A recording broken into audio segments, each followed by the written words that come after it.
Hey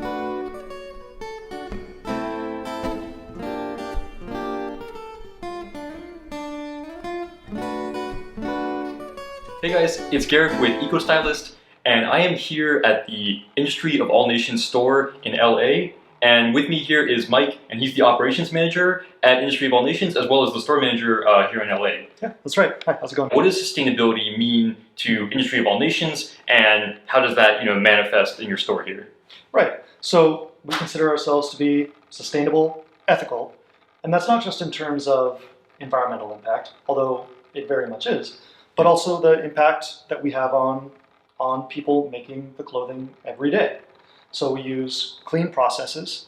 No necessarily new technology. These are old systems of working, but really just clean processes, clean clothes, and trying to minimize waste overall, and trying to maximize the effect that it has on the communities making the garments. So when it comes to, in terms of things that we actually have on the rack, organic cottons, unbleached, undyed, alpaca, unbleached and dyed, and whenever we do use dyes, they're natural dyes and processed in a natural way. Which tells us more about what are the natural dyes and where do these colors come from? Right. So natural dyes could come from plant matter. It could come from a chemical reaction between plants and minerals. In the case of our blue styles, we use fermented indigo. And even though indigo is used to dye, millions of garments, not every indigo dye is equal.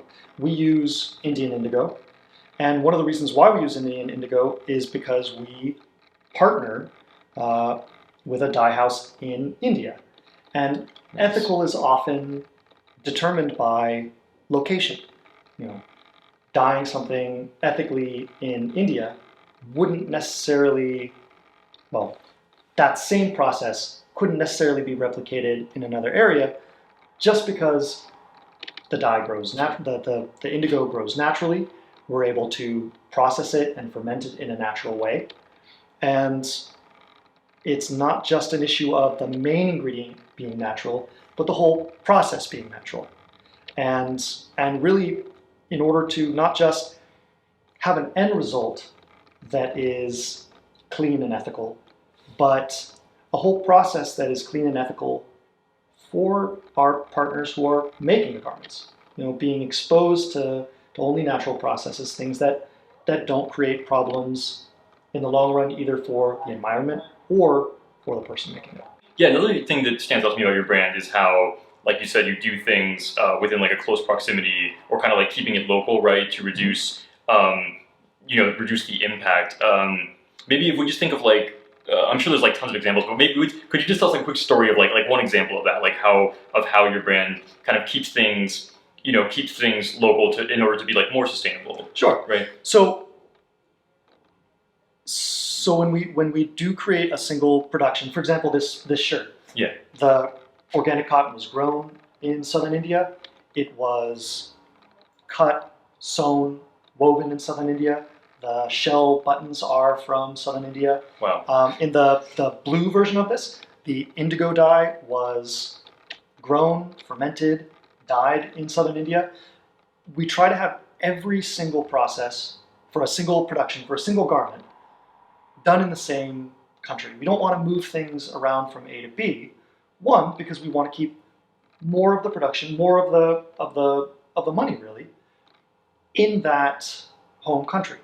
What's one or maybe two of your favorite pieces in the store? Right now, my favorite, and the one that I've been wearing this summer all the time, is our lightweight, which is this material. Okay. The Mao collar, or the collarless short sleeve lightweight indigo 12, which is our darker, deeper blue. Living in Southern California, it's hot. It's nice to just have something that's really lovely and breathable. And the color is really beautiful. I mean, another practical upshot of the natural process is that it Yeah. yields a really beautiful indigo. And it's a living garment. It's something that changes as you wear it, as you wash it. No one's going to have the same. No two people are going to have the same shirt. It's a natural process, and there are subtle variations and eccentricities to each one. So it's organic cotton, correct? It's organic cotton. Yeah, it's really interesting because it has the feel of like, it reminds me a lot of a linen shirt. And, Yeah, absolutely. And it has that same like thinness where I can tell just from touching it that it would be like extremely comfortable in the summer and give you that like, that the same way that like a linen shirt would be nice in the summer. So I actually haven't seen a cotton shirt like that. So that's really awesome. Well, it holds up. I mean, again, back to the not bleaching anything. Yeah. It holds up to where that a lot of that what has now become conventional bleached cotton wouldn't. I mean, you can treat it in a different way. It holds up in the loom, and you can really get a beautiful, fine, thin, tight weave out of this material. Mike, you mentioned the denim project. Mm-hmm. What is that? So the new denim project uses denim trimmings and other byproducts of various industries to create garments of materials that would otherwise be thrown away. It's using byproducts and trimmings to create new garments. So in the case of this jacket, both of these are made with recycled cotton, but the blues specifically are made from denim trimmings. Okay.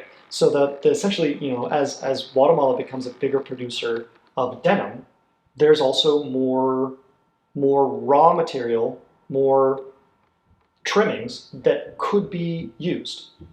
And not just that, but the buttons on this garment are made from cow horn that are also a byproduct and would otherwise be waste. Yeah. If they weren't repurposed.